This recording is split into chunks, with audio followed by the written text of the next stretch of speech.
Depression वाले लोगों की हरकतें।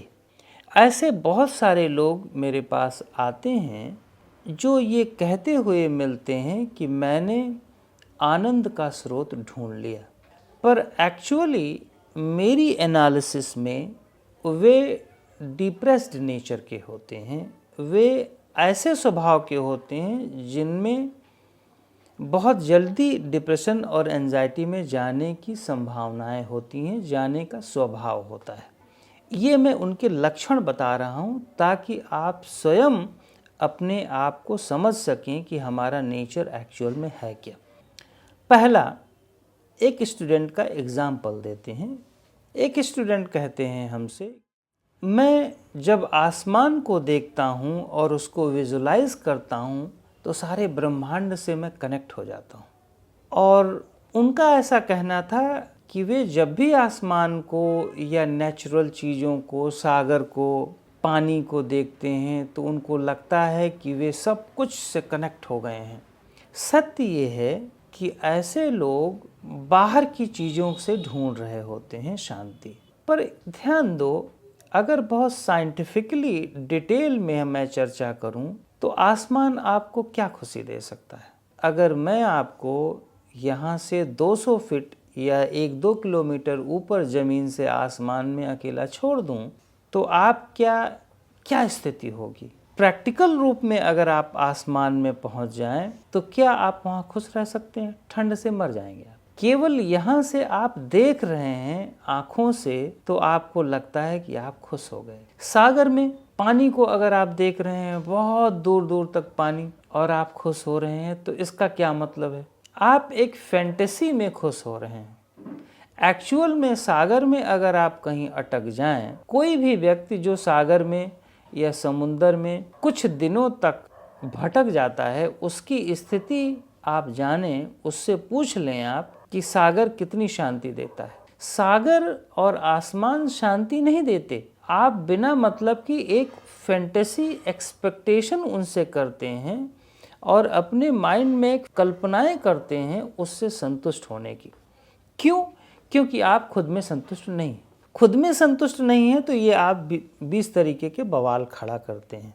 और अगर ऐसे ही, मैंने अपने स्टूडेंट से कहा, अगर ऐसे ही आप हरकतें, ये डिप्रेशन के लक्षण है मैं बता दूं, और अगर डिप्रेशन नहीं आए तो भविष्य में आने की संभावनाएं हैं आप, और अगर ऐसे ही हरकतें रहीं तो आप और क्या क्या कर सकते हैं। जैसे कुत्तों को पाल लेंगे, बिल्लियों को पाल लेंगे, जानवरों को पालते हैं ऐसे लोग, क्योंकि आप खुद में सेटिस्फाइड नहीं।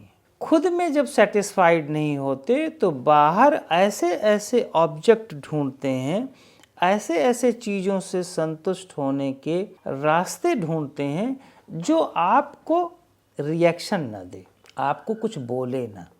अब आसमान तो आके कुछ नहीं बोलेगा, सागर तो आके कुछ नहीं बोलेगा, कुत्ते बिल्ली को पालेंगे तो वो रिएक्शन में तो कुछ देंगे नहीं, बस आप खेल खाल के चले जाते हैं। कहने का अर्थ है कि हम अपने आप को संतुष्ट करने के लिए एक बाहर के जानवर को, सागर को, आसमान को एक सहारा ले रहे हैं, जो कि बहुत साइंटिफिक नहीं है, बिल्कुल भी नहीं है।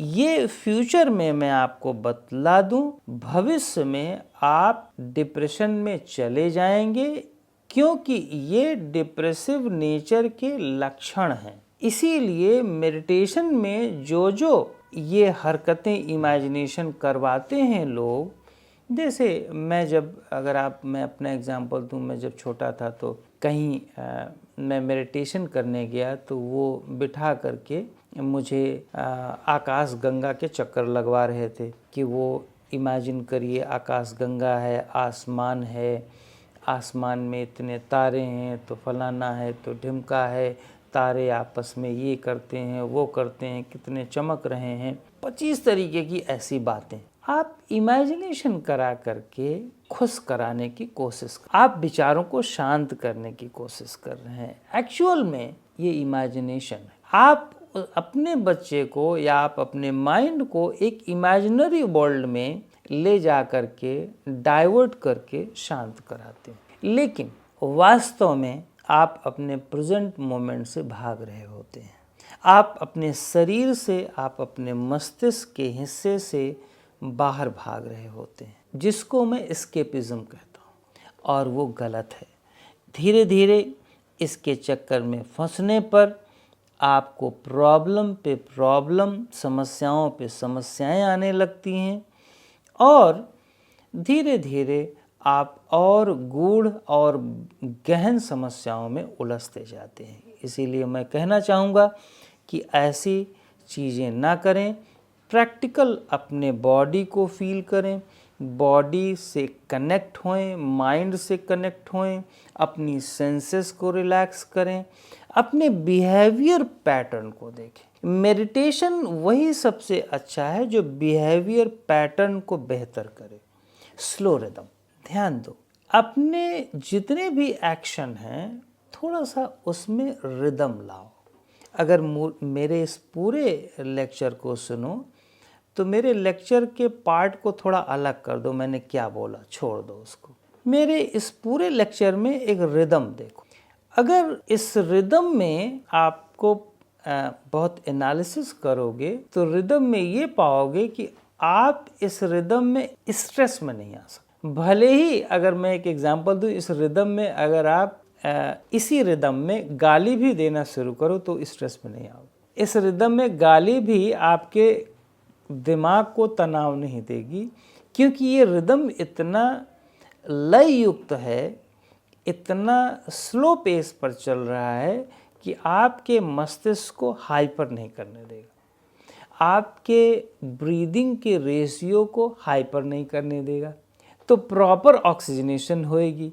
तो मेरा कहने का मतलब है कि रैदर देन आसमान, रैदर देन कुत्ता और बिल्ली पालने के, उससे सेटिस्फाइड होने के, क्योंकि वो आपको सेटिस्फाइड नहीं करेंगे, उनको पता ही नहीं कि आप कौन हैं। आसमान को थोड़ी पता है कि आप कौन हैं। कुत्ते बिल्ली को अगर आप ज़्यादा पालेंगे तो आप अपने रोग कुत्ते बिल्लियों को दे देते हैं। आपको मैं विश्वास से बताऊं, ये तो मेरा प्रयोग है कि जितने भी कुत्ते बिल्ली पाले जाते हैं, जंगली कुत्ते बिल्लियों को हार्ट अटैक बहुत कम होता है, 0.1% होता है जानवरों को। लेकिन अगर उनको आप पाल लो तो जो ह्यूमन डिजीजेज होती हैं वही सेम ह्यूमन डिजीजेज कुत्ते बिल्लियों को हो जाती हैं, पालतू जानवरों को। क्यों? क्योंकि आप उनसे इमोशनली कनेक्ट करते हो। आप उनसे इमोशनली जब जुड़ते हो तो आप सारी चीज़ें धीरे धीरे ट्रांसफ़र नहीं करते। वो कुत्ते बिल्ली इमोशनल बेचारे हो जाते हैं, जबकि उनको इमोशनल नहीं होना चाहिए। वो इमोशनल हो करके आपसे सारी डिजीज़ेज ले लेते हैं ऑटोमेटिकली। वही सेम रिदम चलने लगता है। इसलिए ध्यान दें, अपने आप को स्लो पेस पर, रिदमिक मूवमेंट पर चलाएं, अपने आप से सेटिस्फाइड होने की कोशिश करें, अपनी सांसों से, अपनी सेंसेस से, अपने रिदम से, बोलने से, सुनने से, हर एक पांचों सेंसेस से आप सेटिस्फाइड हो सकते हैं। आप बाहर क्यों जा रहे हैं बिन अननेसेसरी?